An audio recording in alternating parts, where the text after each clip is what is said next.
Chair accept Hilton. Okay.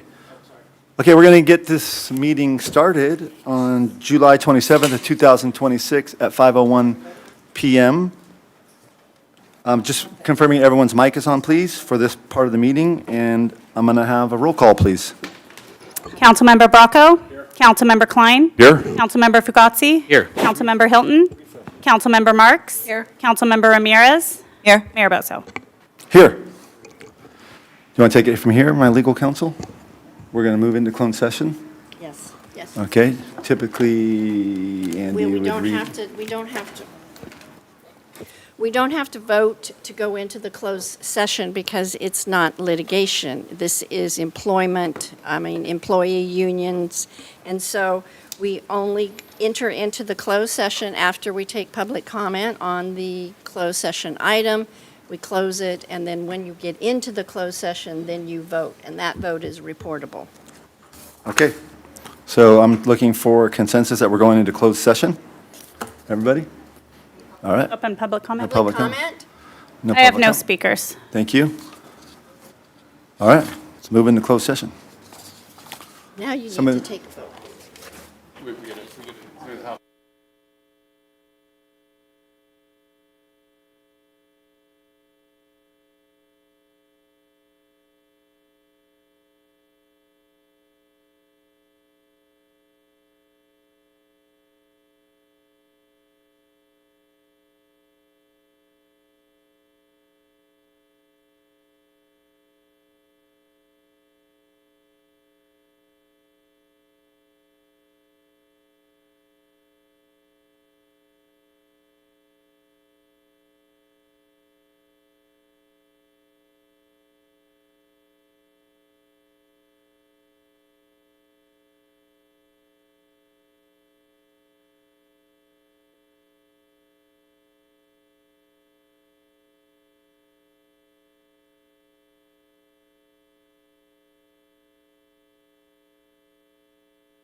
Public speaker or public comment, I'm sorry.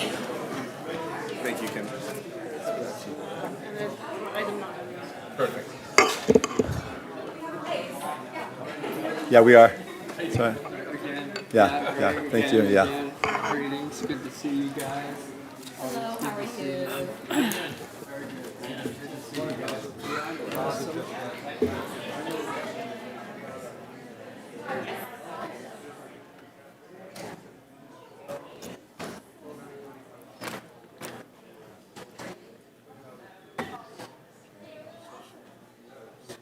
Because we didn't report out at the end, but we can report out now. Okay. All right, thank you very much. We'll go ahead and get this meeting started. July 27th, 2026, 6:01 PM. Before we go into roll call, I wanted to announce that we came out of closed session prior to this, and there is no reportable action. And the vote to remain in the closed session was 601 with Hilton absent. Thank you. All right, moving on to roll call, please. Councilmember Bracco? Here. Councilmember Klein? Here. Councilmember Fugazi? Here. Councilmember Hilton? Councilmember Marks? Here. Councilmember Ramirez? Here. Mayor Bozo? Here. Moving on to 4.3, City Clerk's report on posting the agenda, please. Thank you, Mayor. This agenda was posted on Thursday, July 27th at 4:10 PM. Thank you very much. Next will be the Pledge of Allegiance led by Councilmember Klein. Wrong date. And please remain standing for invocation by Pastor Malcolm McPhail.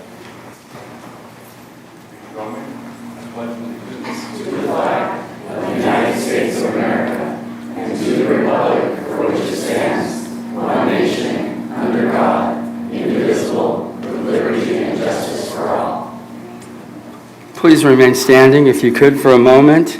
I'm Pastor Malcolm from New Hope Community Church here in town, and I want to express my thanks to the council for the privilege of being able to serve you in this manner from our church, and also for the job that you are doing and the service you are providing to our city. I read a quote recently.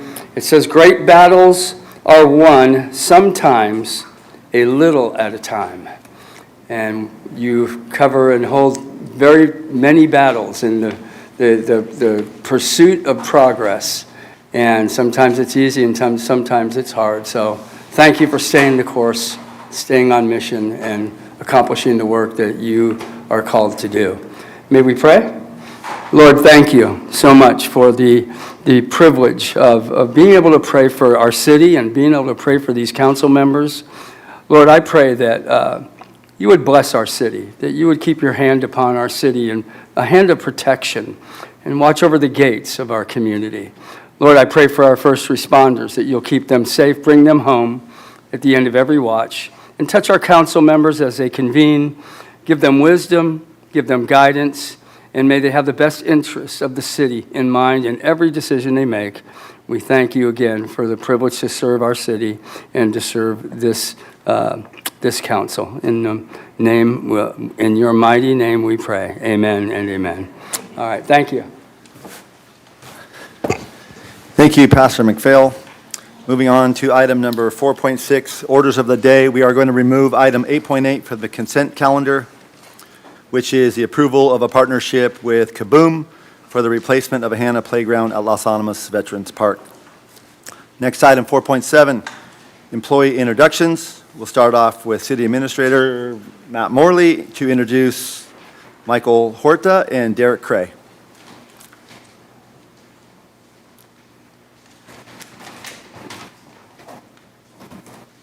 Great.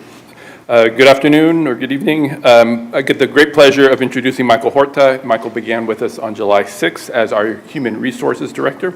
Michael came to us from Morgan Hill, so it's great to have him this way again. He lives in Gilroy. Michael grew up in Gilroy, in fact, and he's got 20 years in the human resources career. He's also worked in the cities of Santa Cruz, Los Altos, Gilroy, Morgan Hill. Yep, twice in Gilroy, because he's back now with us in Gilroy. So with no further ado, I'll introduce Michael Horta.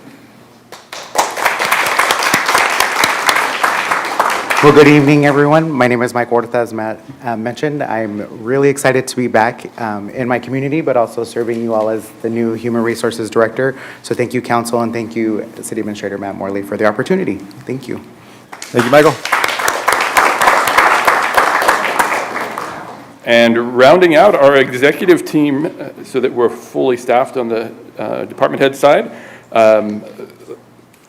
get to introduce Derek next. Derek started with us last week as our utilities director. He came to us from Marina Coast Water District, just down the road to the south. He's also spent time in Turlock and Ceres and South San Joaquin Irrigation District, so got some great experience over his 23 years in public service. Derek lives in Salinas with his wife and his 9.5-year-old daughter, who are here present with us. Sophia is a horseback rider, so she loves riding horses. So of course that means Derek gets to spend his time with horses as well. Sophia got to join me up on the dais a few minutes ago. She got to see the view from the mayor's seat, so that's why your seat was all ready for you, Mayor. And hold the gavel and take a look at the audience. So welcome, Derek, and welcome to your family. Thank you. Good evening, Mayor, Council, members of the audience, staff, Sophia. Pleasure to be here.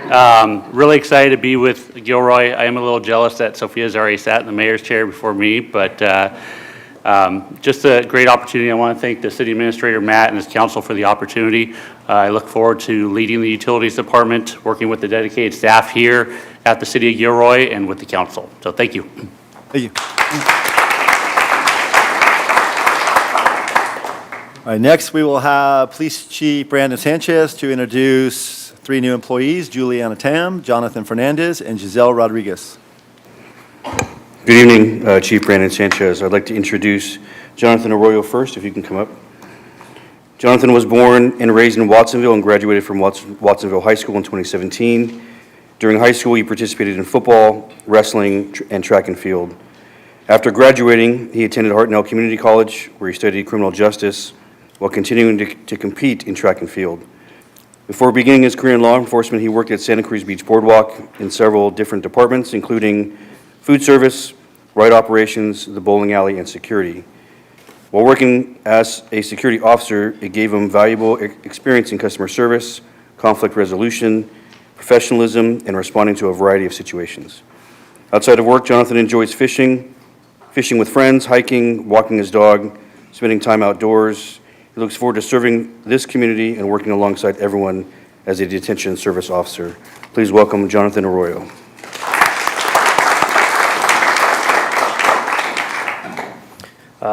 First and foremost, I just want to say thank you guys for the opportunity. I am super grateful for Brandon Sanchez giving me the opportunity to start my career here. I promise to do my best as a detention service officer, eventually becoming a police officer, and moving up the chains and seeing where that takes me. I just want to say thank you guys all for being here, and thank you guys for the opportunity.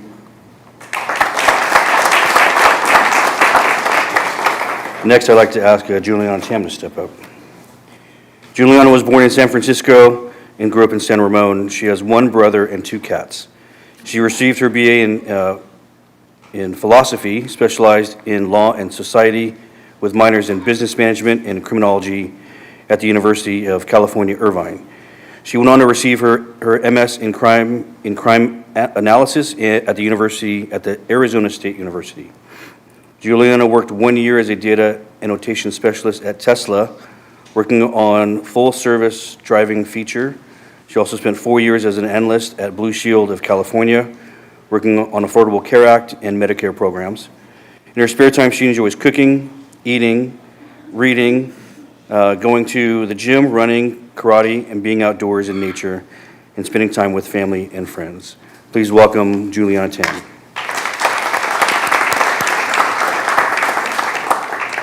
Hi, everyone. I'm so glad to be here. It's been a great opportunity. This is my first crime analyst position and my first time being in law enforcement, so it has been very interesting, and I've been learning a lot from everyone. And I'm so glad to be here and for this opportunity. And thank you, Chief, for allowing this opportunity as well. I'm excited to have some data-driven analytics to support investigations and operations for the police department. So I'm excited to see going forward how I can contribute to this city as well as the police department. Thank you very much. And last but certainly not least, I'd like to welcome Giselle Rodriguez. Giselle started her new role as a police records technician on April 2nd. Before that, her introduction to the city of Gilroy began the summer of 2025 as an intern for the South County Youth Task Force, where she worked alongside the police department to help bridge and strengthen bonds between law enforcement and our local community. She graduated in 2025 from San Jose State with a bachelor's in criminal justice with a concentration in criminology and a minor in forensic science. Giselle enjoys baking in her spare time and is excited to officially join the Gilroy Police Department family. Please welcome Giselle. I just want to say thank you so much for the opportunity, and I'm excited for my new journey in the Gilroy Police Department. Thank you.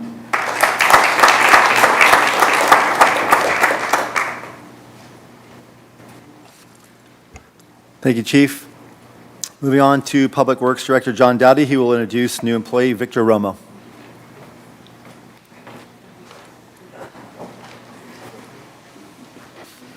Thank you, Mayor, council members, community. My pleasure to introduce Victor Romo. Victor is our newest Engineer 1 with focus on land development, but working on many things. Victor is a lifelong South County resident, at Morgan Hill, but that's close by. And he graduated from San Jose State in civil engineering. And prior to joining the city, he worked in the private sector as a structural engineer, working on complex single-family homes primarily. Victor has fond memories of childhood birthday parties at Chevy's and adult confirmation at St. Mary's, so he's well familiar with the community and part of Gilroy already. When not working, Victor spends time with his family, and he goes off-roading and camps in remote spots. I think he does tours for folks as well who want to go out and learn how to go backcountry on that point. So if you would, please join me in welcoming Victor to the party.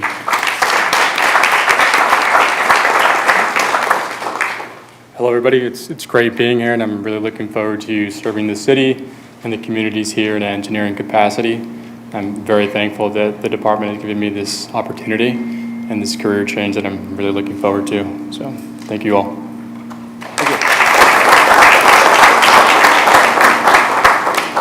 Okay, and finally, our Finance Director, Cindy Murphy, will introduce Julie Mancera. Good evening. Julie, will you come up? All right, I'd like to introduce Julie Mancera. Julie started last week as an accounting assistant in the finance department, and we're so excited to have her in finance and part of the Gilroy team. Julie has called Gilroy home for most of her life. She attended local schools from kindergarten through high school and began her professional career at local restaurants here in town. Julie brings a strong background in customer service, inside sales, account management, and administrative support. And Juliana worked for Sheathing Technologies as a sales development representative. Outside of work, she loves spending time with her family and friends, gardening, exploring new adventures, a good cup of coffee, and plenty of laughs. Welcome, Julie. We're excited to have you here.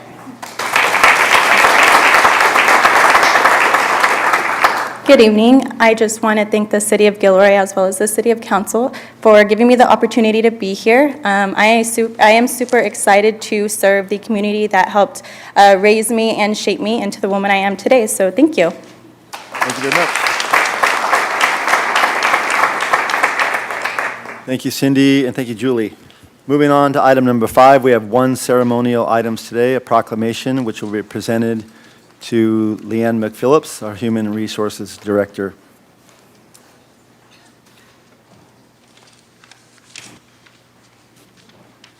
Come on.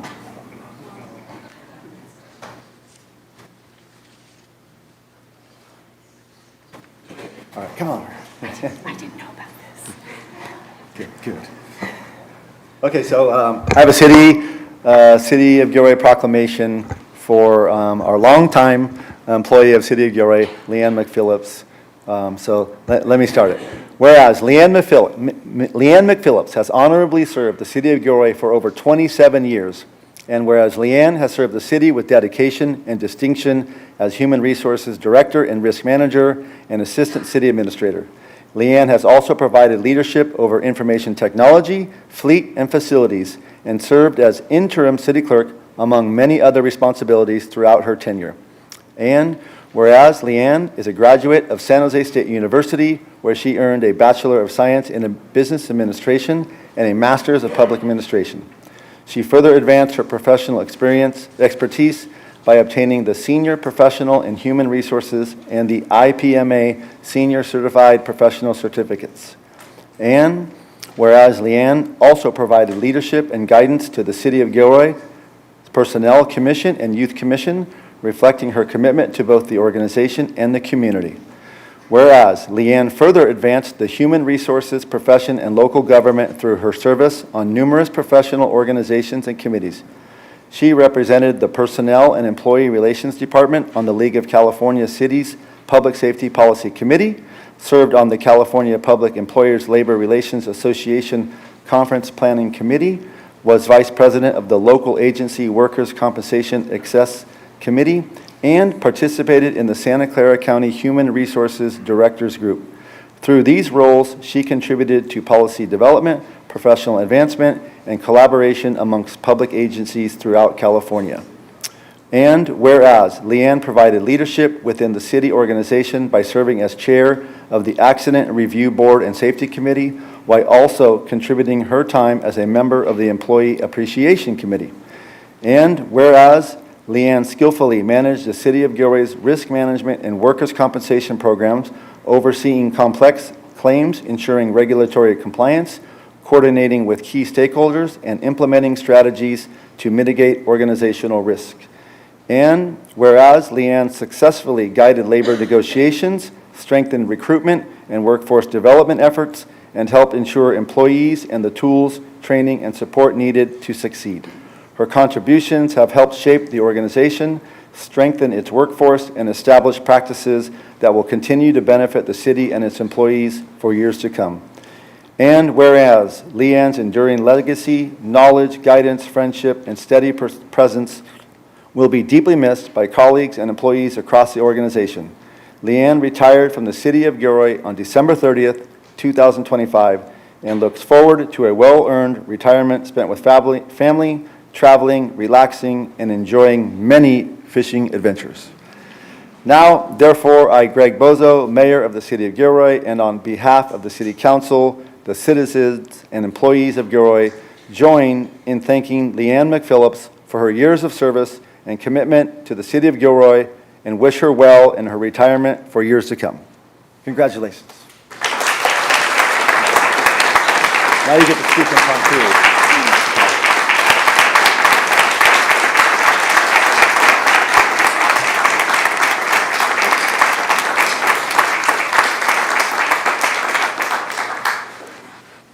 Thank you, everybody. I did not know this was happening tonight, but my 27 years here at the City of Gilroy have been nothing short of amazing.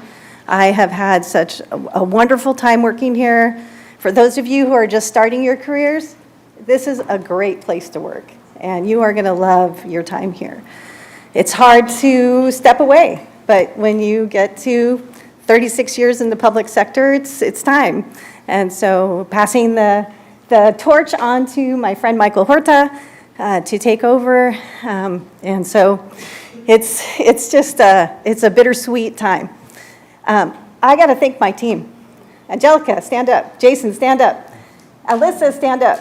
And Diana and Adriana and Andrea are not here. But this doesn't happen alone. It happens when you have a team that is amazing to work with and work alongside. They have made my time here just fabulous. And the executive team, thank you so much. Thank you so much. Council, Matt, thank you. Thank you. How about a picture with us? Yeah.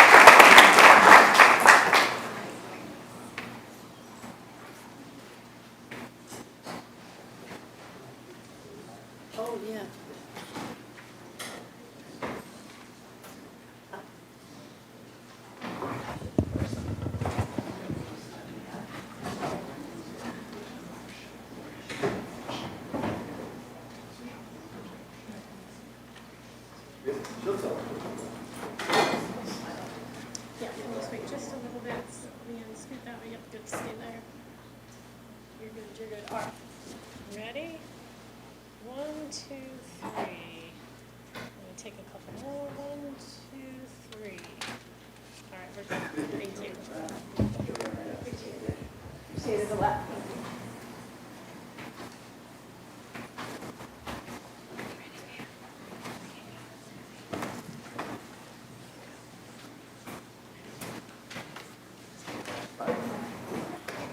That's the way to do it.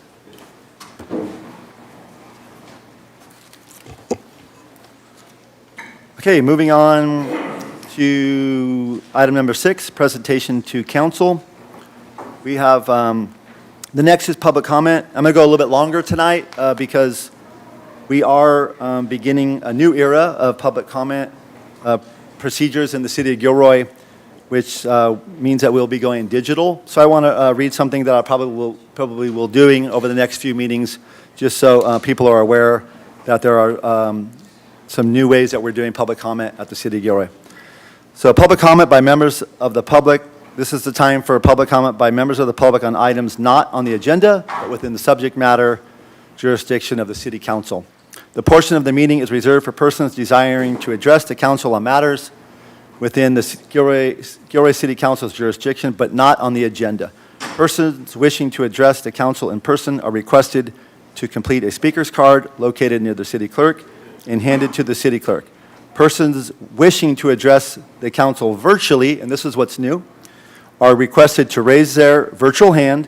And please remember that virtually or in person, speakers will be limited to 1 to 3 minutes, depending on the volume of speakers, varying at the mayor's discretion. So depending on the number of speakers, at length of the agenda, we'll make that decision, as we always have done when I hear from the city clerk. The law does not permit council action on extended discussion of any item not on the agenda, except under special circumstances. And if council action is requested, the council may place the matter on a future agenda. So with that being said, I would like to go to city clerk on public speakers. We currently have 12 speakers. What? 12? Yes. Okay. So we have 12 speakers. So we will go to 3 minutes. And then 3? Once we begin, then we will go ahead and close public speak. After 3. After 3. After the first 3, we'll go ahead and close it. So right now, we're going to go for 3 minutes.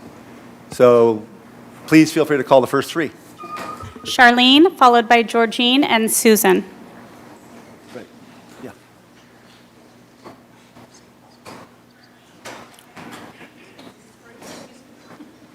I don't know yet. Hi, good evening. My name is Charlene Puder. I'm a resident of Gilroy. A recurring topic presented here by the residents of Gilroy has been related to the data centers and a feeling by residents that there's been a lack of information, whereas the city is saying that lots of information has been provided. Recently, the city has put together a new website. I really appreciate that, but one of my concerns about the site is that the information there seems to be provided by Amazon. So it's unclear to me if this information is just promises that they're being made with no penalties or enforcement mechanisms if they don't meet them. There also seems to be a discrepancy between Amazon claiming that they are paying for the recycled water pipeline and Valley Water records that say, their official minutes say that ratepayers are paying for that. And finally, at the last June council meeting, when the public was told by council and staff that we had not made an effort to keep ourselves informed, the city neglected to reveal, when they could have, that a pre-application for an additional data center site has already been received by the city. So that didn't seem very transparent to me. Thank you for your consideration. Thank you.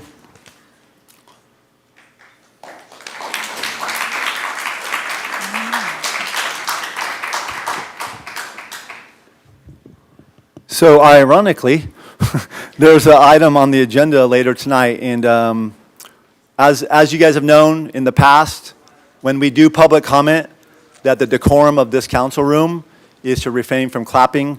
So if we could do that, please, that would help move the meeting along. We have a lot of speakers that want to speak tonight, so I want to make sure that everybody gets their 3 minutes. So the hope is that the decorum of the room is that we're not clapping during public comment, please. Go ahead. Thank you.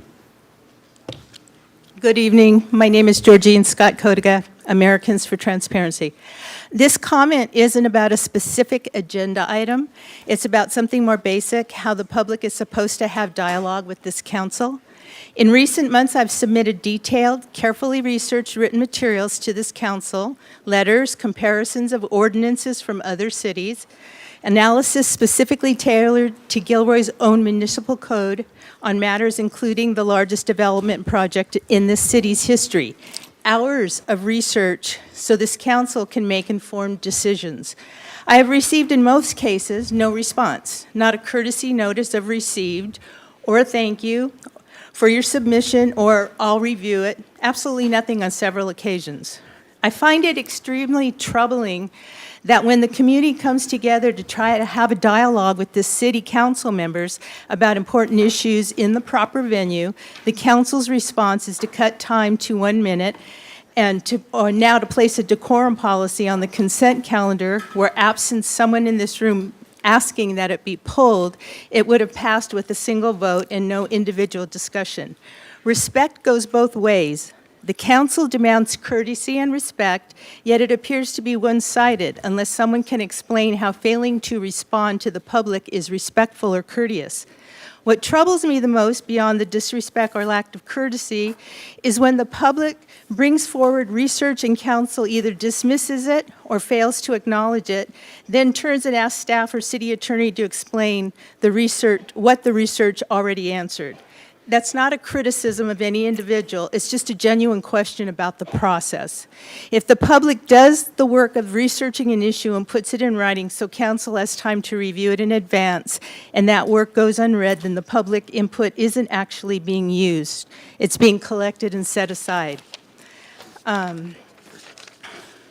So my question tonight is sincere, and I would like a direct answer, not a general one. What is the method I'm supposed to use to have actual dialogue with this council about issues the public considers significant?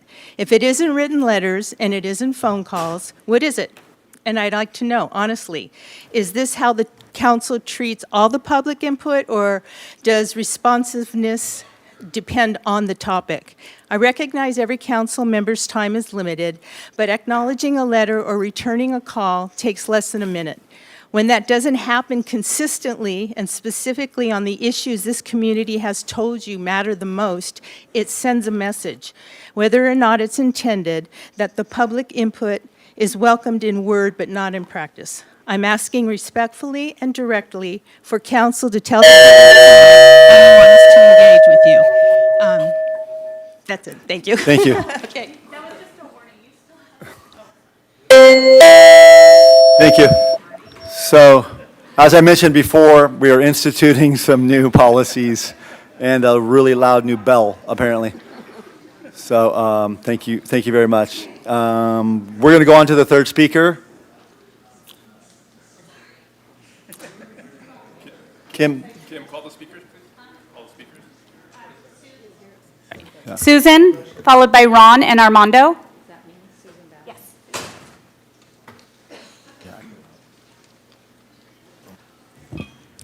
Good evening. My name is Susan Bassey. I lived in Gilroy for 30 years, raised my children here, and walked in the door this evening and recognized probably about 30% of the people in the room or know their children very well.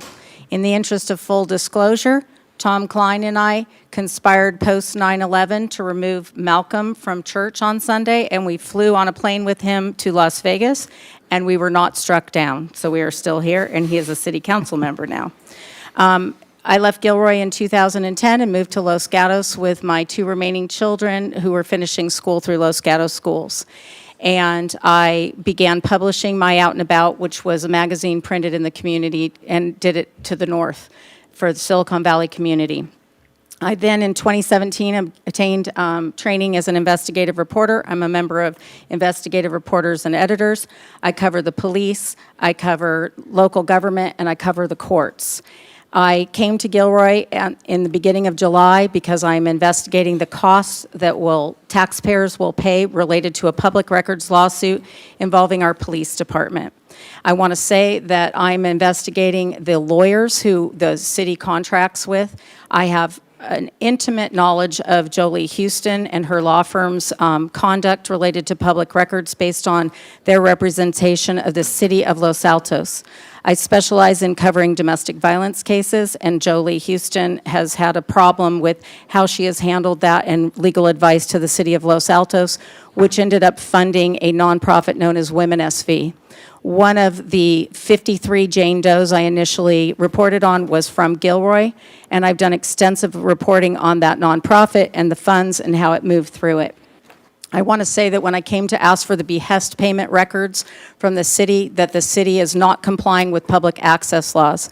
This evening, I arrived at 4 o'clock today and asked for access to the nomination records, where some of our city council members and mayors have relatives that are running, and I had a right to see those nomination records under Elections Code, Government Code 17100. Ms. Jolie has not properly advised the city on how to comply with access to public records. I want to also give a shout out to the Gilroy Police Department that is at the center of that lawsuit that is going to cost taxpayers a lot of money. We now have a new police chief. I have done several inspections and access for records, and this evening was given access to records on the arrest logs in the city, which the city keeps for 7 days. And Brittany, who handles the communications for the department in the lobby area, knew how to comply with the law, and the police department is doing a better job than the city hall is doing with respect to public records. We're going to be investigating your local elections this year. We're going to be investigating the data center and the public records behind that. We're also going to be investigating a lot of the behest payments and other public records policies. Thank you. Thank you very much. Thank you. Ron's next, and then Armando Benavides. And Diana. Diana Benz, thank you, sorry. Good evening, Mayor and Council and Matt and Jolie. At the last meetings, there was some conversation about Sharon Goley, and I was kind of confused what was going on, so I decided to put my 2 cents in too. During these last several years, I've been attending our Gilroy City Council meetings. I have had the pleasure of getting to know some of the most talented folks who work or have worked for the city of Gilroy, especially those who worked in the planning department. Some of the best talent to work in Gilroy includes Rick Smelzer, Henry Serving, Christy Abrams, and Lee Butler, and I believe Leanne will agree. All who provided the best service and product for our city and who performed excellently, keeping Gilroy running at a maximum efficiency and ticking like a well-crafted Swiss watch with exceptional precision, reliability, and efficiency, keeping our city of Gilroy running smoothly. I would like to add Sharon Goey to this list of folks, as her work product and professionalism exemplifies the best of the best. The City of Gilroy is very fortunate to have Sharon as a member of staff as the Director of Community Development. Thank you and best regards. Thank you, Ron. Mayor, City Council, I want to say I appreciate the work the staff is doing to bring forward amendments to the Architectural and Site Review Ordinance to regulate data center development in the future. I believe the proposed amendments that would be submitted to the Council for consideration should fully address the concerns that many residents have expressed following the approval of the Amazon data center. The determination of which body should make the final decisions on projects of extraordinary community significance is important. The Planning Commission made the recommendation that if an environmental impact report is required, the Planning Commission makes the approval authority. If an environmental impact report is not required, the project may be approved administratively by the Community Development Director. The Council's role is limited to hearing an appeal after the decision has already been made. I respectfully suggest that this approach gives too little involvement to the elected representatives of the community. Large-scale data centers have the potential to shape Gilroy's future for decades through their demands on land, electricity, water, emergency services, and infrastructure. These are public policy decisions. The final approval of projects of this magnitude should rest with you, the City Council, regardless of the level of SECA review. Also, the city needs to develop objective, measurable development standards for data centers outside of the SECA process. SECA is an environmental review process. It identifies and discloses environmental impacts, but it does not establish policy regarding what size of data centers is appropriate for Gilroy. It does not determine the maximum building heights, building square footage, electrical demand, water consumption, generator capacity, battery energy storage, or diesel fuel storage. Those are land use standards that should be established by the city. Without clear standards, every proposal will continue to be evaluated individually, creating uncertainty for residents, developers, and decision makers alike. Some of these standards could certainly be incorporated into the architectural and site review ordinance. However, given the complexity and unique impacts of modern AI data centers, I believe the better approach would be for this city, and it's coming before you fairly soon, for the city to develop a separate, and I mean separate, data center ordinance. A dedicated ordinance would allow the city to thoughtfully establish objective regulatory framework for future projects applicants. Thank You still have a few seconds, correct? No, Okay. that was You it. changed that? Yes. Okay, sorry. Okay, sorry, Armando, thank you very much. Diana's next. Diana, followed by Landon, and then Anador. Thank you. And while, Diana, just give me 1 second. Jen, and those of you in the back, there's plenty of seats up here if you guys want to sit down. Don't be afraid to take a seat. So they're there for you if you want. Nobody's reserving these seats. Okay? Take it away, Diana. Mayor, City Council. As you guys know, I am a member of the Open Government Commission, but the audience might not know that. And I am here to tell them that we have heard their concerns about not getting information when asked, and we invite them to come to our August 13th Open Government Commission meeting. That's it. Come talk to us. Don't leave it on Nextdoor. We want to hear from you. Thank you, Diana. Landon, followed by Anador, and then Dion. Good evening, council members, and to those in the gallery. My name is Landon Sepulveda, and I am here with other concerned residents of Gilroy to speak once more for a ban on all future data centers within Gilroy. The City Council has seen the pushback on this data center already in construction, and when there is one, there is more.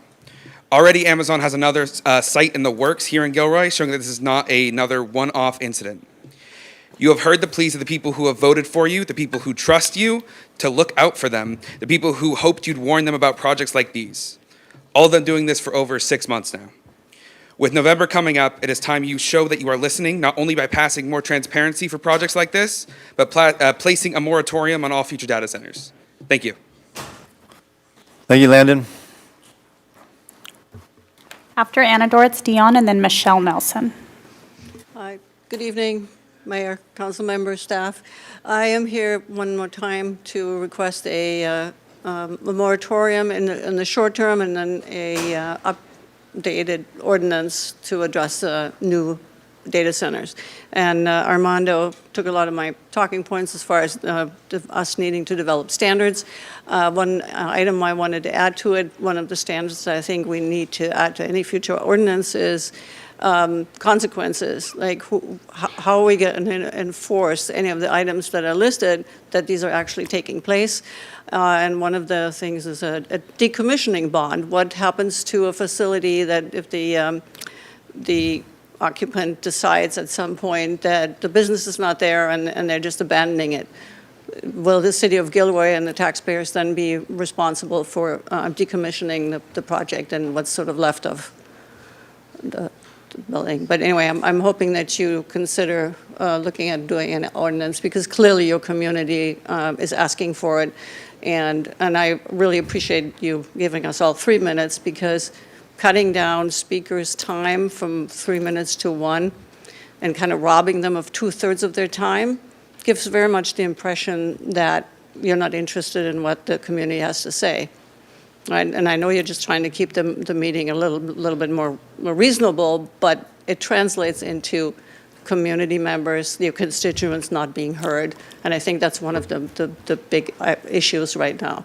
And I know that on the early notification that you guys are working on it, Planning Commission has met and has given recommendations, so that's a great thing, but that's like the first step in a long line of things that really need to happen, and I hope you seriously look at that, because it's tearing the community apart. So, appreciate your time. Thank you, Anador.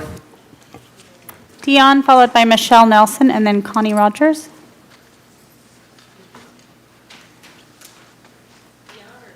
Oh, Edison? Edison? Yeah. Sorry, Diane. Eitzen, there you go. Sorry about that. No. Good evening, Council. I am a citizen of Gilroy. Again, I'm coming to talk about the data center. I live here, and I am concerned. I am concerned that lots of people are asking questions and are getting very lightweight answers that don't hit the core of what people are asking. There may be no stopping the one that's already being built, but there are ordinances and codes and chapters that we are going to be here to ensure this city and the mayor and the council follow these ordinances to protect our safety. Code Chapter 27D. Well number 8 on Gilman Avenue is less than a half a mile from the data center. A half a mile. There needs to be a creation of a stormwater control plan, because if there is any kind of runoff from this data center, it's heading for that half a mile away well. You need to start looking at plans now that mitigate potential safety hazards for this community while there is still time to possibly mitigate problems before they become escalated to a point where, oh crap, everything's hit the fan, now what do we do? So if we can't stop the one being built, we are definitely going to be following the codes, and we are going to be holding you all accountable to ensure the safety of the citizens of this city. Thank you. And we're watching. Michelle? Michelle, Thank followed by Connie Rogers, then Batman of San Jose.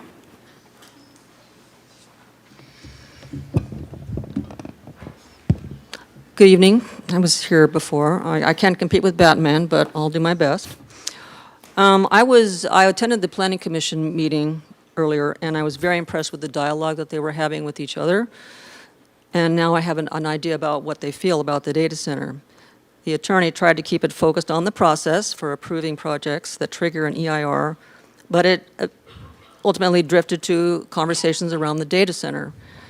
I request that the City Council also dedicate some time to a discussion about the data centers that are here and coming. We all know Phase 1 was already approved, but Phase 2 needs a permit to proceed. We would like to know how you feel. Can we have a dialogue rather than just us talking at you and you're not able to respond? Now it's also been confirmed that Amazon wants to build another data center at the corner of Camino Arroyo and 152 East. I also would encourage the council to adopt an ordinance dealing with data centers as a separate item. The current project was approved because it was able to mitigate certain impacts, 2 of them, or it met the threshold in several areas, including noise, which I addressed at the last city council meeting.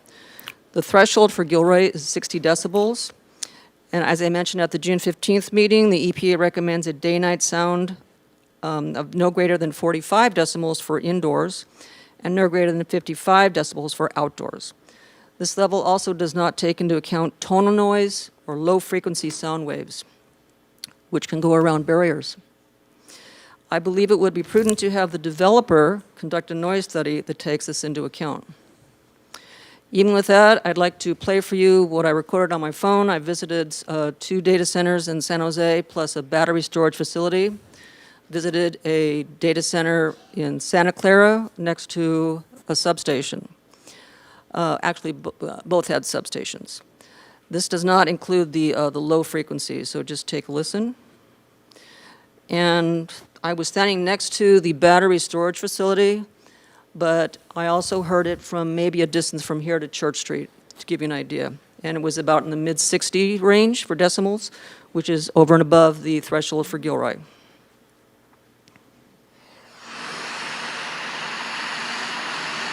This is the noise emanating from the building I took pictures of. Can you hear it? It read 80 in another spot, over 80. This is like 24/7. So, anyway, I was curious, so I went up there to see. Will there be a similar noise from the building that's being constructed right now? Because the plans also say that there's going to be a similar battery storage facility, the BESS. Darn it. Okay. Thank you, Michelle. I do want to thank city people here because they've been very helpful in letting me access planning documents and building documents, hours and hours. So Thank you. I am doing my homework. Thank you very much. Thank you. Connie Rogers, followed by Batman of San Jose, and then Catwoman.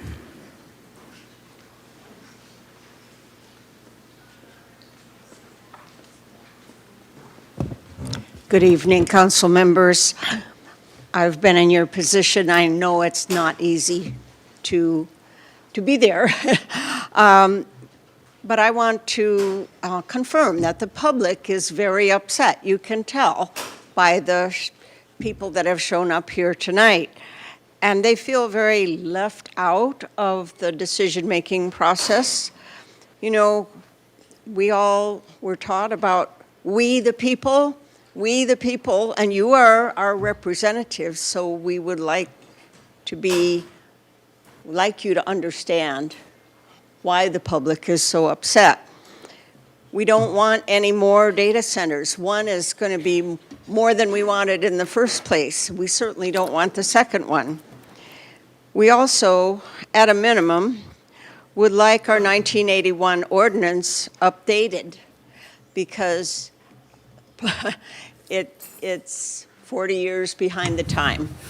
And I believe all of us in Gilroy could establish our own standards for industrial development.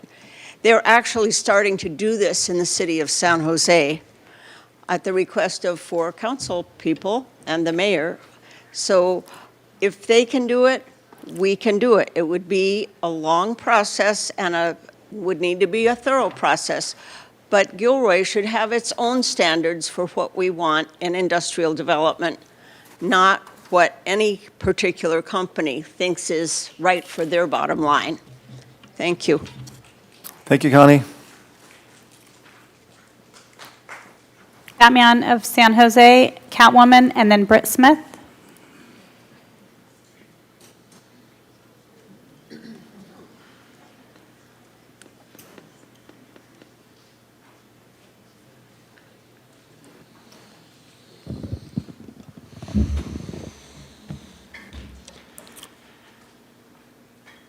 I think we can say as the Bay Area, as a community, we are beyond disappointed with you. I'm attempting to show restraint here because I'm really, really pissed off right now with the fact that you have decided to not sign on to the letter to help aid in the fight against the concentration camp that is coming to our community.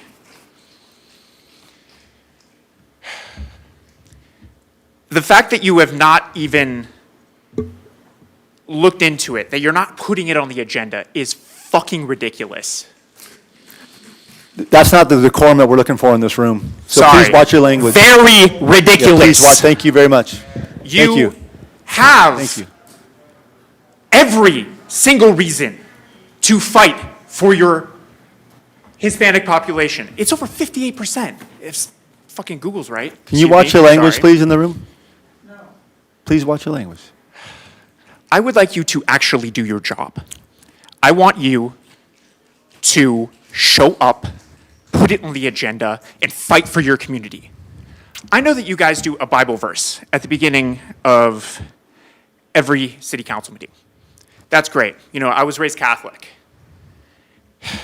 If you are truly God-fearing people, if you believe in the teachings of Jesus Christ or whichever denomination you believe in, you would be fighting blood and bone to stop this concentration camp from coming to your community. Blood and bone. But instead, you are choosing to hide, tuck your tails between your legs, and be cowards. I would like to respectfully ask you to stop this cowardice. Fight for your people. We can't do what you have the power to do. All you have to do is sign on to a letter. It is the bare minimum that people are asking you to do. And you are treating over 58% of your population like they don't matter.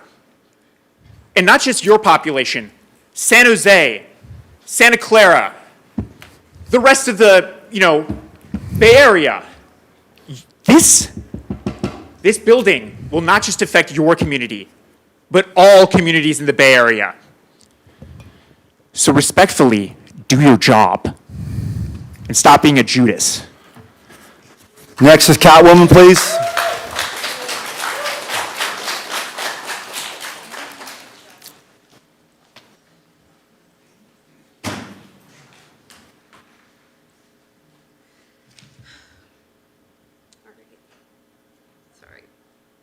Filming now, I'm pulling up my notes. Lower the mic. There you go. Yep. Thank you. Thank you very much.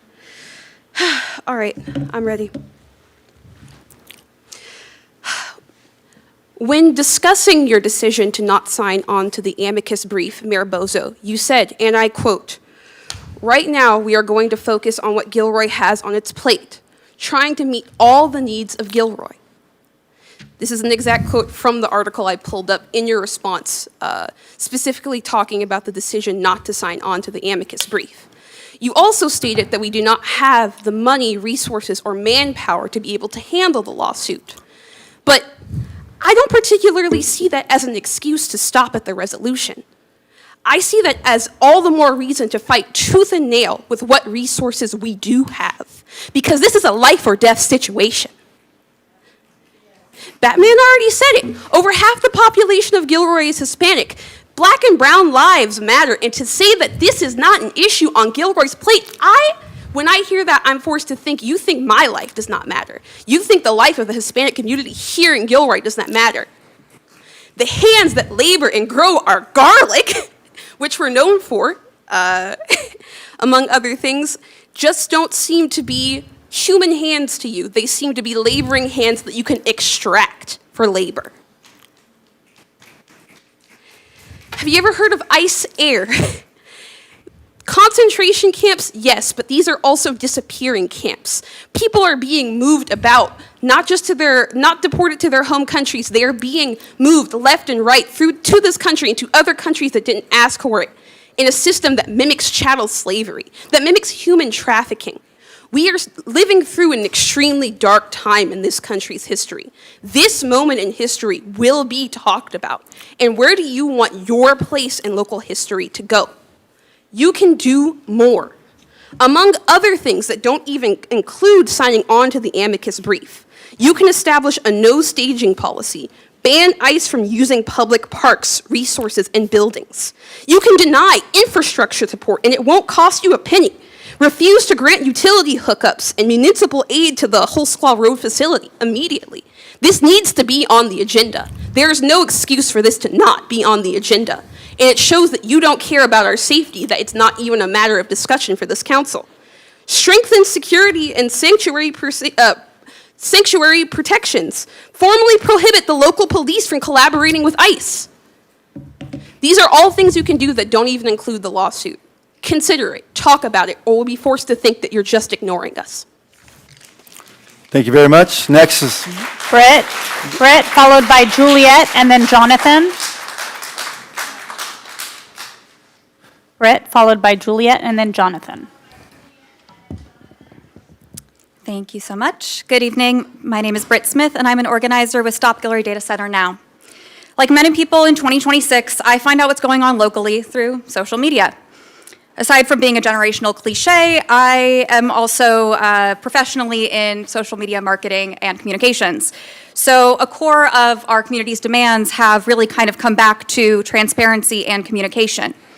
On multiple accounts, council members have pointed to the city newsletter and website as core channels of their communication strategy. So I decided to ask about it. On June 23rd, the communication and engagement manager told me that the city newsletter, which is known as the Email Express, is sent to approximately 20,000 subscribers each week with an average open rate around 58%. So that means of the 20,000 people that get it, 58% are opening it, which is way above the industry average. So kudos. Although it's unclear that the time frame for that average, that still means that approximately 17% of residents at most are receiving this information. When the city says that they are sharing information with the public, the fact is simple. They are not meeting us where we are. Though he isn't here, I do want to commend Councilmember Zach Hilton for sharing information openly and often across his own channels and community groups. I urge the City Council and city staff to address gaps in communication immediately, issuing press releases to local outlets and optimizing those communications for relevant channels instead of copying and pasting multiple paragraphs in a platform that is not designed for it. There are plenty of us who would love to help, and I'm throwing up my hand. So would love to chat about how we can actually meet the community where they are and getting the communications out the way that they need to be distributed. Thank you. Thank you, Britt. Juliet, then Jonathan, and Araya. Hi, my name is Juliet Toomey, and I have just been out the last half hour in front of the building here with many leaders of the faith community locally. And it is very hard for us to imagine how you are not joining the Santa Clara County and the state of California in a suit against Homeland Security of the building of, yes, a concentration camp closest to your city.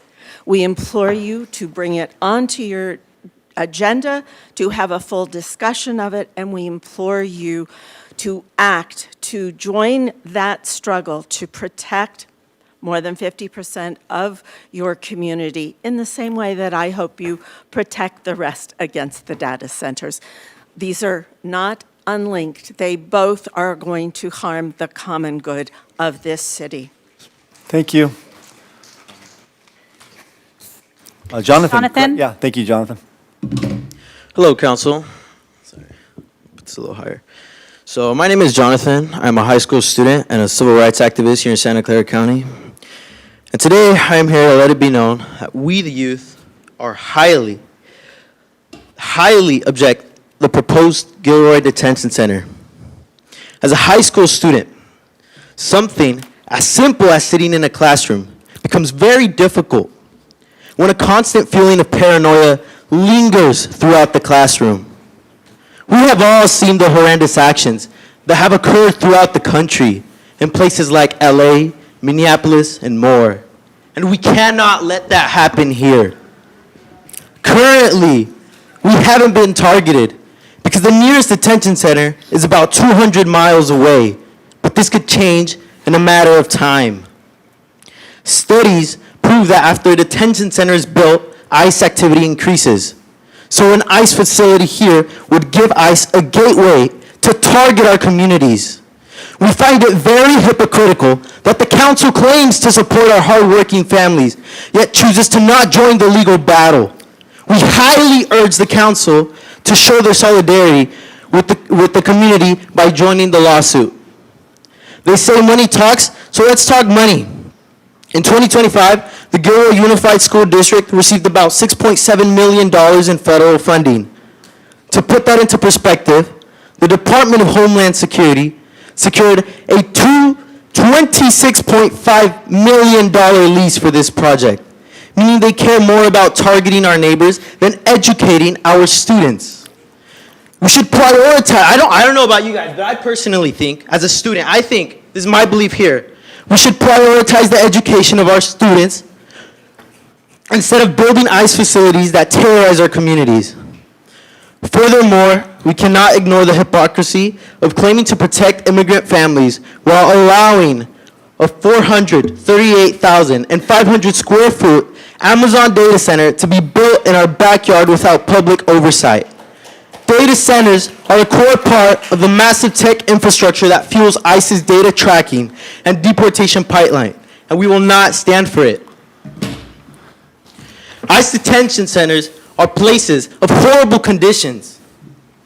Food being withheld, water being withheld, mental health resources being withheld. Do we want that in our community? No. Women being raped. Additionally, I would like to call out Councilmember Fugazi for sitting there and laughing while Batman of San Jose stood up here and spoke for us. Now you know it. The community here, you heard the noise when they came up here and you stood there and you laughed for what your community represents. Thank you. Thank you, Jonathan. Thank you for your time. Araya, please. Araya, followed by Kimberly and Camilla. Araya, followed by Kimberly, and then Camilla. Come on, hey, watch your language, please. Watch your language. You're concerned about labor? Yeah. People are being deported? Yeah. You think, what the fuck, dude?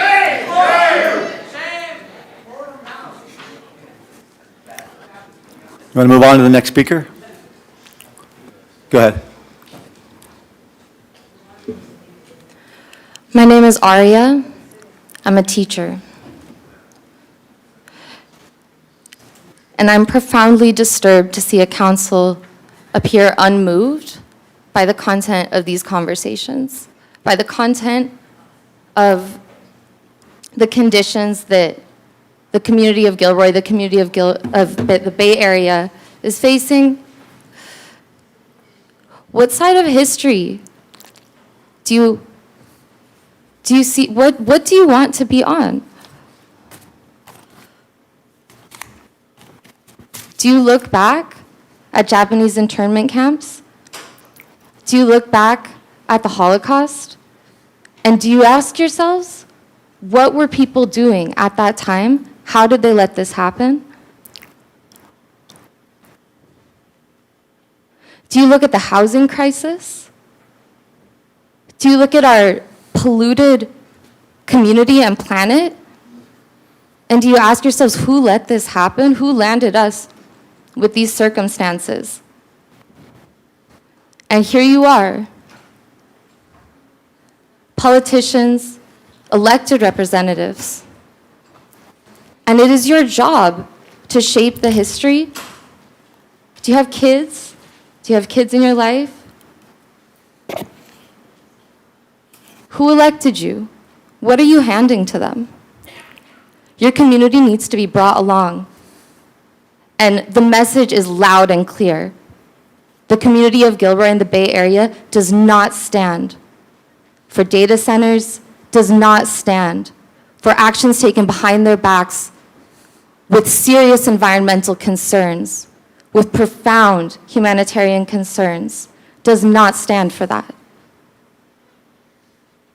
So what are you doing to stop this? What are you doing to stand in the way? You have obvious actions in front of you, and the choice is yours. But we will not stop holding you accountable and demanding the future that we know our community deserves. Thank you, Araya. Moving on to Kimberly and Camilla. Kimberly, then Camilla, and Ethan.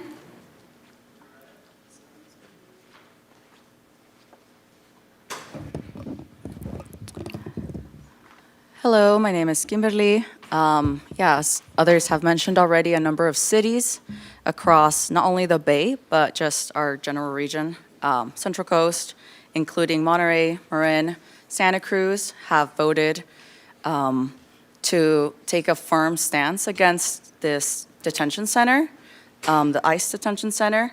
And it is very shameful that two did not, especially considering how geographically close you both are, you, Gilroy, and Morgan Hill.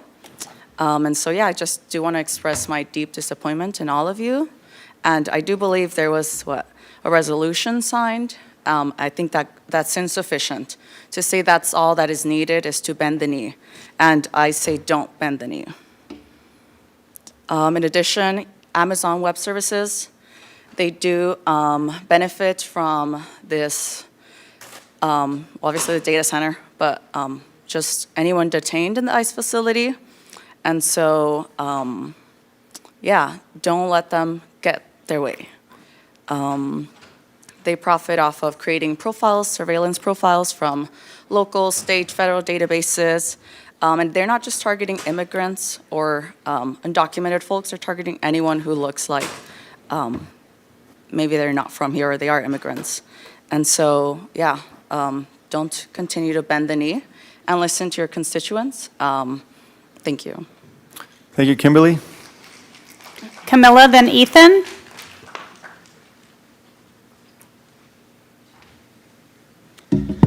Hello, Mayor. Hello, City Council.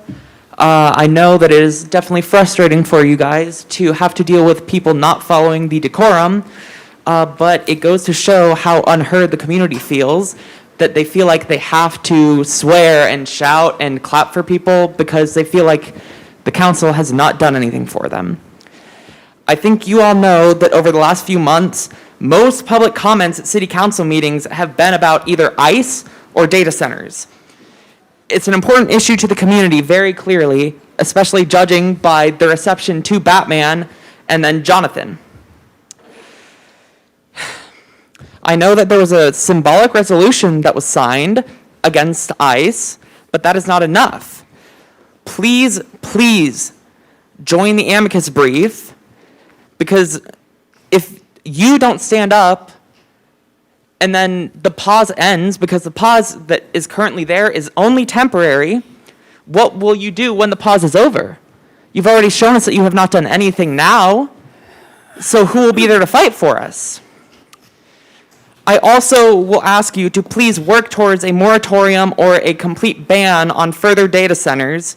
The world does not need more data centers, despite what Amazon and other companies that are building them may tell you. Please do right by your constituents. And again, the community really cares about these issues. And in November, if they remember people did not fight for them, they might have that at the top of their head when they're voting. Thank you very much. Thank you very much. Ethan.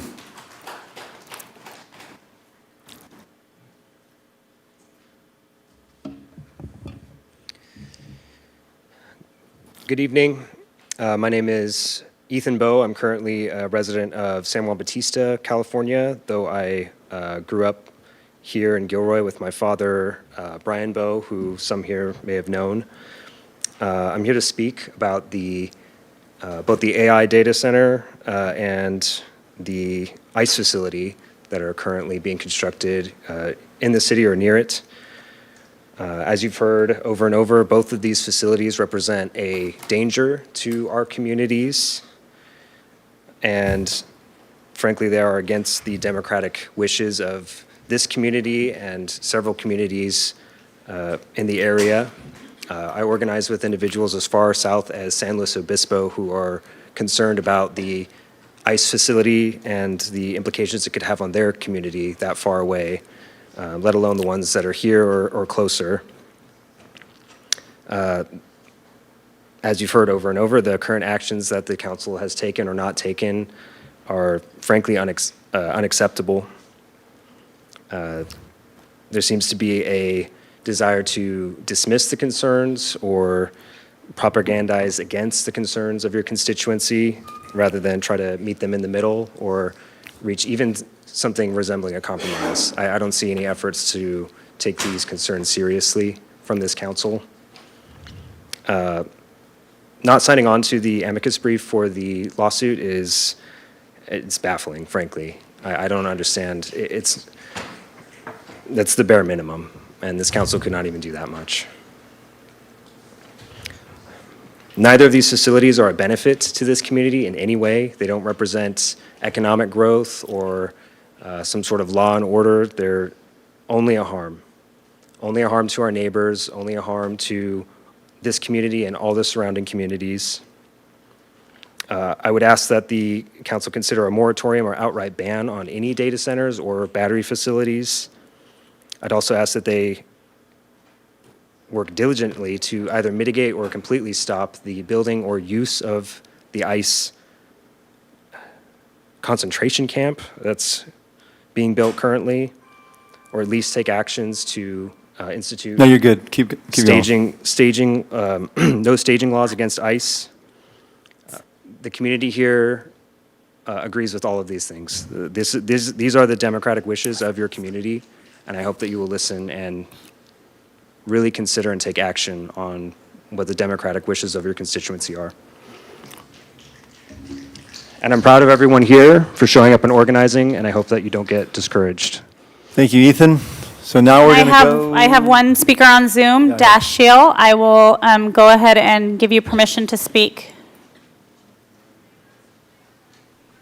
Thank you. Hello, my name is Dashiell Leeds. I'm the conservation coordinator for the Sierra Club Loma Prieta chapter. I'm also here representing the Santa Clara Valley Bird Alliance. Our organizations strongly support the establishment of a moratorium and ultimately a ban on new AI data centers. We've been hearing from residents tonight that their questions, input, research, and criticisms are not being adequately considered by the city when it comes to data centers. It seems like there's a lack of trust here. There's been some talk of standards, but there is a problem with just standards rather than adopting a moratorium. The flaw with standards is that in many cases, they're not actually enforceable by the city. So for example, utility data from data centers, that's confidential. There's no requirement for the disclosure of, let's say, water or energy use by data centers. So you as a city, you're limited in your ability to actually obtain the information that is necessary to enforcing stringent standards. And standards that are not strong enough or aren't realistically enforceable might actually have the opposite effect of streamlining the approval of new data center projects and accelerating data center development. So in this environment that we are in right now, where the information we have is limited, the absolutely best tool that you have as a municipality to protect your community is a moratorium on data centers and ultimately a permanent ban. Just a little bit about data centers, while I have the time here. I want to talk, as one of the community members mentioned before, infrasound. This is low frequency sound below the lower limit of human hearing. This travels extremely long distances through barriers. We can't hear it, but we can feel it in our bodies. This causes prolonged physical and psychological discomfort and a variety of negative health impacts. Prolonged exposure to infrasound, it's been linked to fatigue, vertigo, headaches, nausea, changes in our heart rate, and that's just humans. We're not even talking about the impacts on the biosphere and on the environment as well. A little bit on grid costs. All of us in this meeting here, we are already paying for the grid improvements for AI data centers through CAISO, which we pay through our increased energy bills. So we're already paying for AI data centers. And just regarding market risk, I think there's like this assumption that people have that it's good to build these things just from a financial perspective, but I think it's really a lot riskier than the companies are selling. AI data centers operate at massive ongoing losses, and the companies that on the other end that are implementing AI, they're not seeing gains either. The industry studies by OpenAI and Google on scaling laws show that building compute is exponentially inefficient during pre-training. So data centers themselves are just completely inefficient buildings. So what happens if there's a market correction? Well, then we've built a bunch of stranded assets that have made our lives more expensive and less healthy. So let's take a pause, then a ban. Thank you very much. Congratulations, Kim, for your first non-COVID online public comment. Great job. All right, looks like that concludes our public comment period. Well, there's a problem with that. Yeah. What good is it Yeah. for us to show up That- and then put a chain on us? That concludes our we can't public leave? comment period. Okay. I don't give a Yeah, shit. yeah. Ask me So for- I'm going to move on to item number 7 For what? for a report. We're still, there are people here wanting to talk. Because you guys make a rule? I got it. Okay, I'm going to go on to item number 7, reports of council members. You guys need to I'm be gonna go all on. need to be Can I- fired and replaced. Look, just like I said a few weeks ago, I listened to the public, So- right? They did a great job speaking, and now it's time to move on to the next agenda item. This So is what are you some, guys hiding? I'm going to move on to the next agenda item. For what? We want to talk. Because we it's wanna- on the we wanna agenda, and I have be an able to obligation speak. to do so. So I'm going to move on to have item, someone come up and tell me, oh, reports of sorry, council members. 3 people came Mr. up, and we're going Bracco. to cut everybody else off. Go ahead, Mr. So how Bracco. do you like that? Yeah, I just wanted to say our hearts go out to our neighbor to the north, Morgan Hill, over the shooting that they had this weekend. Guys, get rid of these You motherfuckers. hold on, Councilmember Bracco. Get rid of all of them, Go ahead. including. You're now being disruptive to the meeting and to everybody in this room. What? I would like to ask you to leave, please. Well, don't worry, I'm leaving. Okay, please But go. I just want to know, you guys fucking suck. Please go. You guys, please you guys go. Are ruining, you guys are going to ruin this community. What's in your guys' pocket? What do you guys got to hide? Have a good evening. Yeah, let's fuck yourself. Kiss my ass. Did you see me walking down? Yes. Hey, you guys, see, when they kill one of your guys' family members, you see how right? That's just what I wanted to say, that our hearts go out to Morgan Hill, because we know what that feels like. Thank you. Thank you. Councilmember Fugazzi. Nothing to report. Councilmember Marks. I have just a short report. The Santa Clara County Habitat Governing Board met in early July to review the executive officer, Mr. Sullivan's salary increase of a 3% raise and a 5% merit increase. Both were approved. Mr. Sullivan presented a financial report. The total investment account has $23 million with an operating account of $1.3 million. The agency maintains a strong cash position. The investment portfolio remains diversified. Revenues are up, but grants received are down. Mr. Sullivan went to Washington, D.C. on an advocacy trip to lobby for support of the Habitat Agency. He met with many representatives and staff. The overall feeling was positive towards what the Habitat Agency does. That's it. Thank you. Councilmember Ramirez.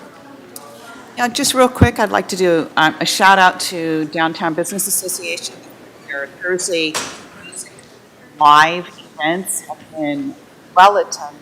And I think it's just really a great opportunity to bring everybody to downtown Gilroy. And not only is a lot of residents going, but out of town, so they're doing a great thing as well. And I would also like a shout out to Gilroy Unified School District, the YMCA, and Youth Alliance for their Power School program. They had a showcase. I had the privilege of attending that, and they do a great job for our students here in Gilroy Unified. And of course, great job. Thank you. Councilmember Klein. Just speaking of Garlic Festival, I just want to say a shout out to the association, to the board, and all the volunteers, everyone that was out there. It was a great event this weekend. It just really, again, shows who we are as a city, and it was a great event to celebrate what we're all about. So thank you. Thank you very much. Okay, moving on. Excuse me, I have no report on my reports of council members and mayor. So I'm going to move on to item number 8. It's a consent calendar. Any questions?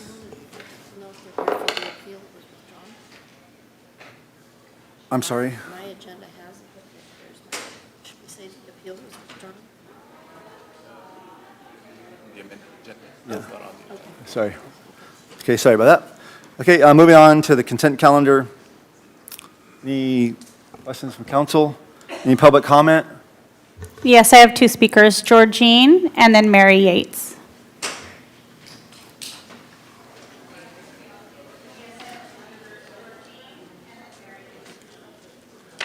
Hello again. Georgine Scott Codiga. I'm just going to do the quick one. I'm asking that item 8.12 be pulled from the consent calendar. I don't believe this policy is necessary. Perfect example. The civil law worked just fine right now.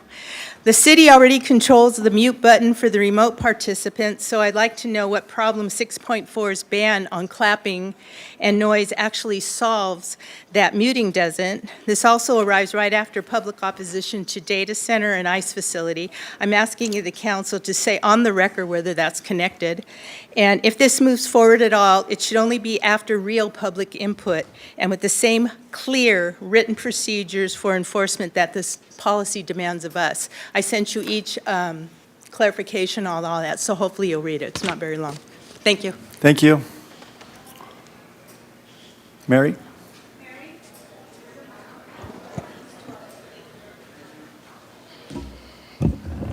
Good evening, Council and Mayor. Mary Yates, Gilroy resident, 40-plus years. And I've been very involved in this community, working at the Garlic Festival, helping to build our library. I was on the bond committee and responsible for all of the yard signs and big 4x8s, ordering, placing, et cetera. If you don't think that was a job, I got to tell you, that was something. I've previously asked for this item to be removed from the consent calendar, removed period, but if anything, it should be put in the public hearings for the city for the residents to comment on. According to one council member's posting on Nextdoor, the proposed ordinance regulating conduct at city council meetings has been in the works for years. Interesting that after the June 15th, 2026 city council meeting, it suddenly appears only in the consent calendar and not as new business to be commented on by the public, as is their right. There is no public outreach as stated in the staff report. This policy is an affront to this community's civil rights and begins, in my opinion, the slippery slope towards fascism by means of suppression. Since the rule of law specifically states that such behavior, like clapping, must actually prevent the continuance of business, and no such thing has happened. Furthermore, Mr. Mayor, you have stated that we are meeting under new policies related to clapping, et cetera, tonight, yet you haven't even passed the ordinance. This is where we are at the point of the agenda now to pass it, which I'm sure you probably will, but not to the benefit of the community. Finally, it's a good thing that elections are coming up. Maybe we'll get some people who are not just sitting here collecting pay and full health insurance coverage. Thank you. I have no further speakers. Thank you very much. So before I take a vote on this, since as a position of mayor, I have a few comments, since I'm the one that has the opportunity and responsibility to speak on behalf of the city.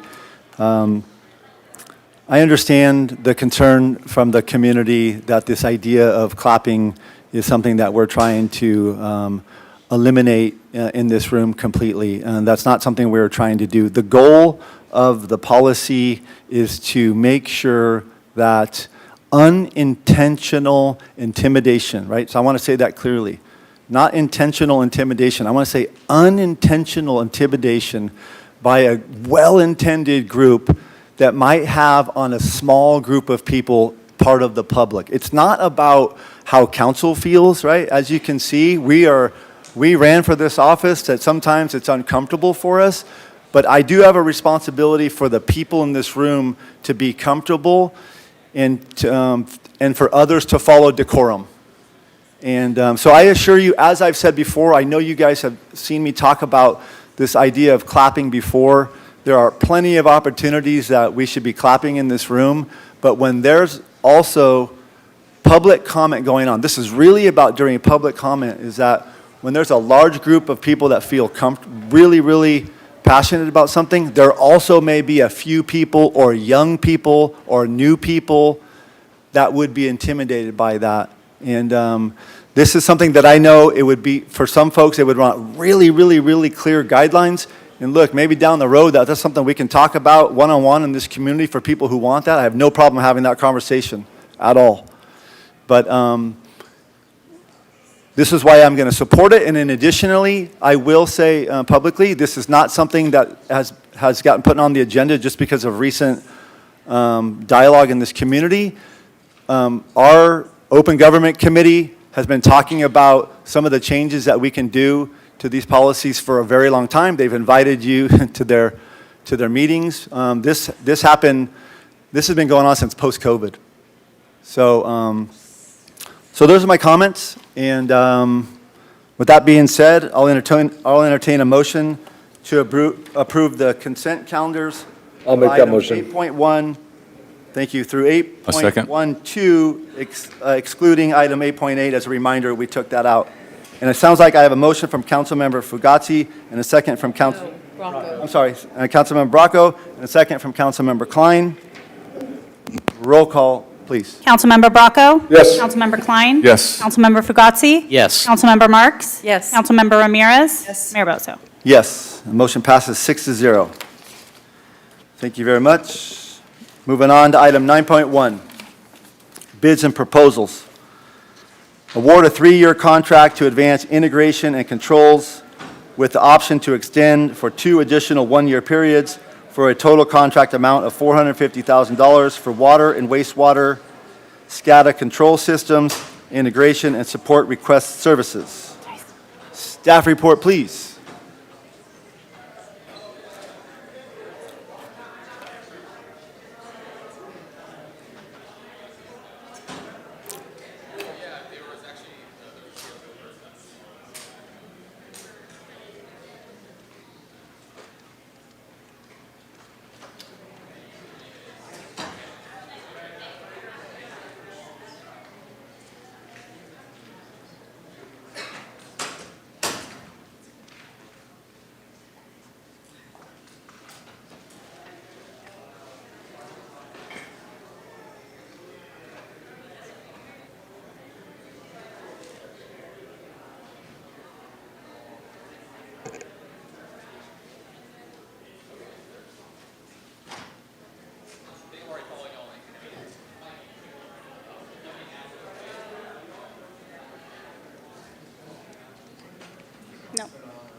All right. Should be a go now. Yeah, we hear you now well, thanks. Okay, great. All right, so I'm Tyson Insweiler, Operations Utility Manager for Water and Wastewater Division here at the City of Gilroy. And here to make this presentation to council on awarding a 3-year contract for our SCADA system included in water and wastewater controls and automation. So what we're going to cover here is a couple things. So we currently had a contract with Mission Controls that expired in last month. And so leaving us out of contract, we're have the opportunity to look at our infrastructure and see what we can do to improve it, and also have the reliability that goes along with having subject matter experts that can assist us in this sort of work.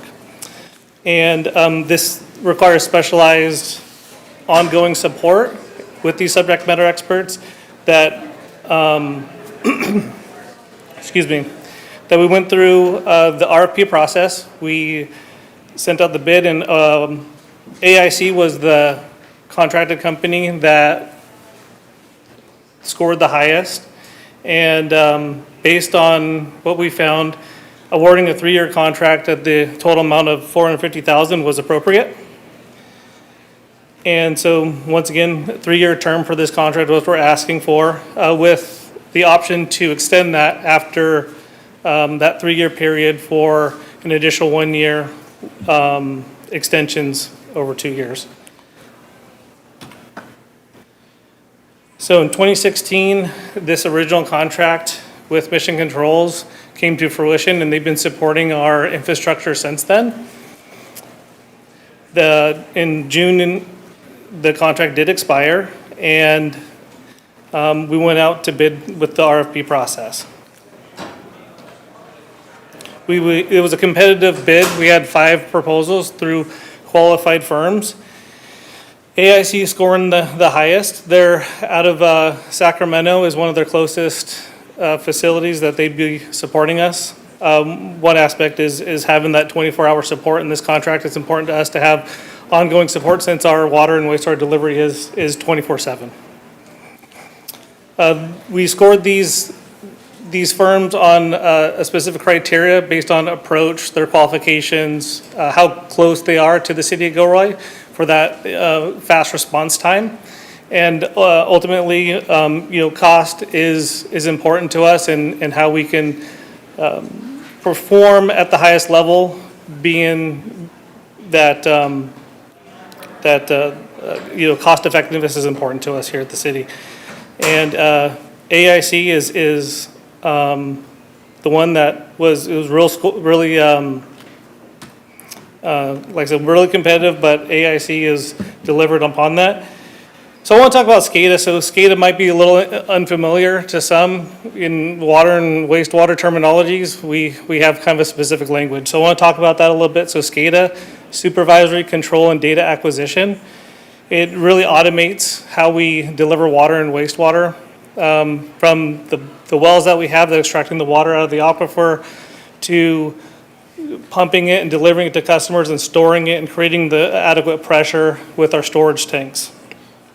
So it is a control system that operators will use for remotely monitoring and controlling the system, also getting real-time alerts. So there's sensors that we have deployed out in the system, pressure, flow monitoring, level monitoring on our reservoirs, and it gives us that real-time data, so we can have real-time response.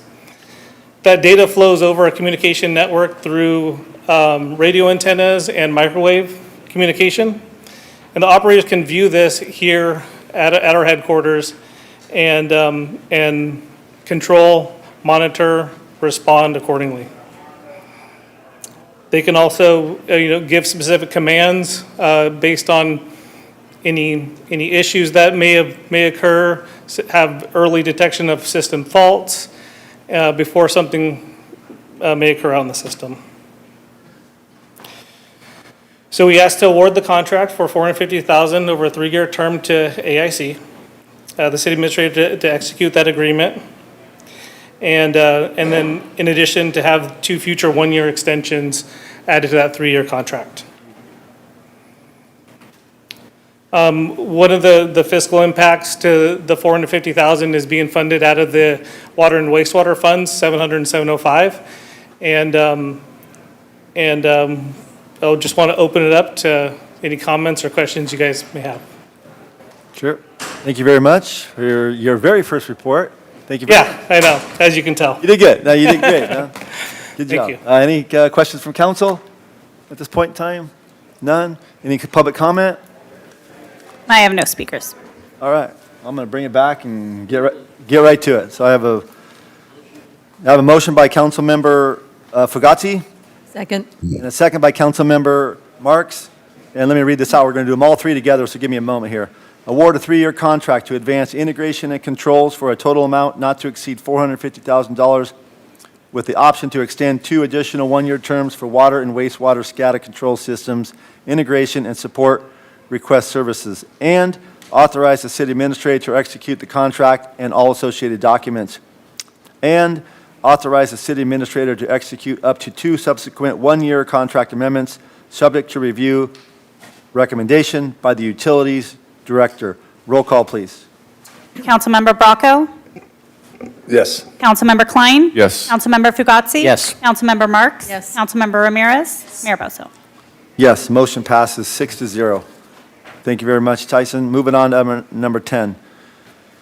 10.1, approval of the Ask Me Local 101 General Unit and Ask Me Local 101 Supervisory Unit Memorandum of Understanding and related salary schedules for the period of July 1, 2026 through July 30, 2029, and the unrepresented, confidential, full-time, non-exempt, and hourly, part-time, temporary, seasonal employee salary schedules for the same period. Staff report, please. Leanne. Good evening, Mayor, members of the council, members of the community. The item on the agenda tonight is to approve the updated MOU with our miscellaneous employees, which is AFSCME Local 101. They have a general unit and a supervisory unit that has approximately 125 covered employees. We've been negotiating since April, and the conclusion of this process is a successor memoranda of understanding and the salary schedules for the period and 3-year period dates that were just mentioned by the mayor. The final copies of the MOUs and the salary schedules are included in the agenda packet and provide all of the details of the changes that are included.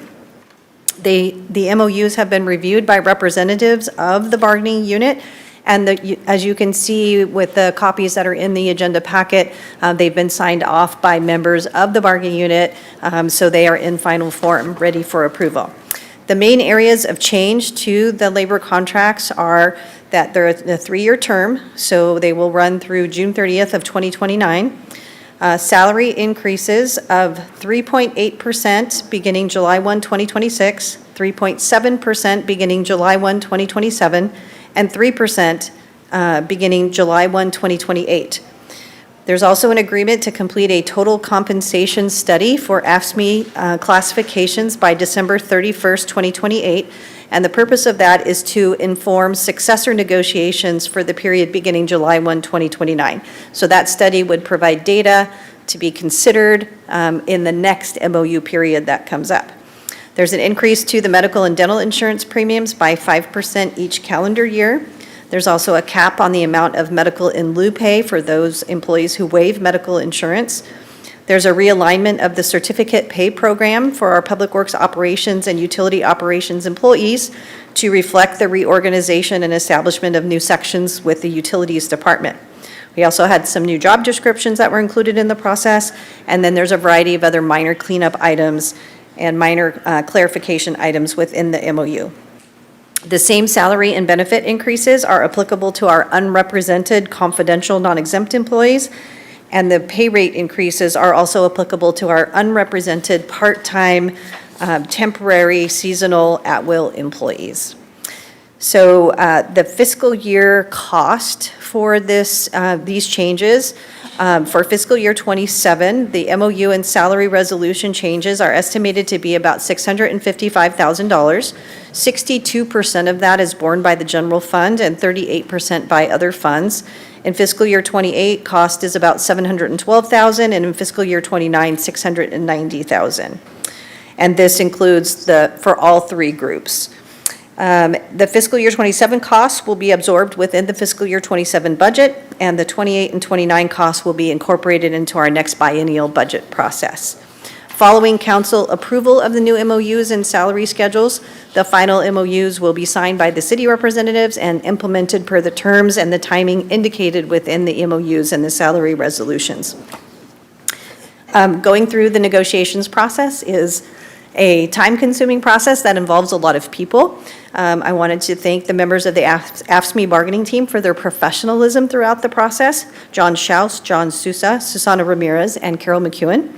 And I also want to thank the other members of the city bargaining team, John Dowdy, Angelica Harris, and Charles Sakai. It took all of us to get it to this point across the finish line. So thank you. Happy to answer any questions.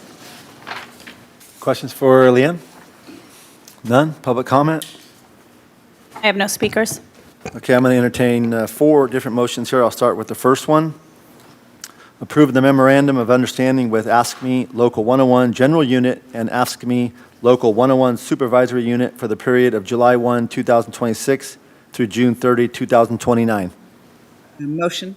A second. Okay, I have a motion by Councilmember Ramirez and a second by Councilmember Klein. Roll call, please. Councilmember Bracco? Yes. Councilmember Klein? Yes. Councilmember Fugazi? Yes. Councilmember Marks? Yes. Councilmember Ramirez? Yes. Mayor Boto? Yes, motion passes 6-0. Next one, adopt a resolution of the City Council of the City of Gilroy approving the July 1, 2026, July 1, 2027, and July 1, 2028 salary schedules associated with AFSCME Local 101 General Unit. Need a motion, please? Motion. Second. I have a motion by Councilmember Klein and a second by Councilmember Bracco. Roll call, please. Councilmember Bracco? Yes. Councilmember Klein? Yes. Councilmember Fugazi? Yes. Councilmember Marks? Yes. Councilmember Ramirez? Yes. Mayor Bozo? Yes. A motion passes 6-0. Number 3, adopt a resolution of the City Council of the City of Gilroy approving the July 1, 2026, July 1, 2027, July 1, 2028 salary schedules associated with Ask Me Local 101 Supervisory Unit.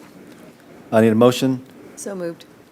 I have a motion by Councilmember Marks and a second by Councilmember Ramirez. Roll call, please. Councilmember Bracco? Yes. Councilmember Klein? Yes. Councilmember Fugazi? Yes. Councilmember Marks? Yes. Councilmember Ramirez? Yes. Mayor Bozo?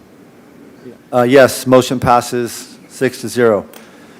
Number 4, out of 5, adopt a resolution of the City Council of the City of Gilroy approving the July 1, 2026, July 1, 2027, July 1, 2028 salary schedules associated with the unrepresented, confidential, full-time, and non-exempt employees.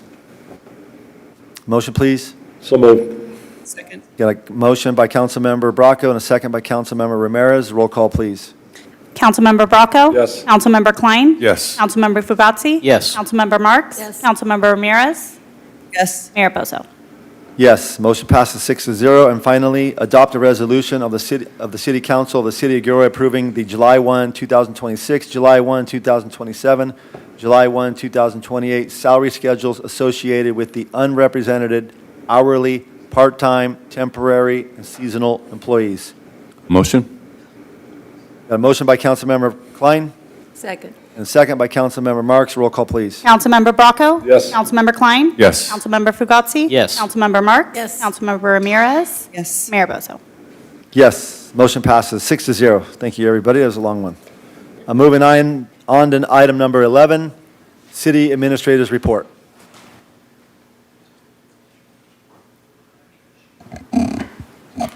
Thank you, Mayor. Just a couple of items. First, still living on the high of the Garlic Festival. Proud of the police department and the fire department for representing at the Garlic Festival and serving the community so well.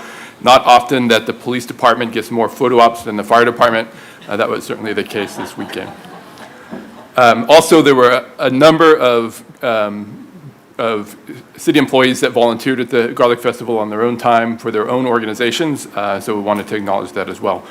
And then this meeting today was a big change. We had state requirements, SB 707, that created a significant amount of work for staff to implement over the last at least 4 or 5 months as they worked tirelessly to make that happen. So thank you to Kim Mancera, our city clerk, and our IT department, and the rest of the city administrator's office that put all the time in to make that happen. Very, very grateful for that work, and the good work showed off tonight as the meeting was quite successful. Thank you.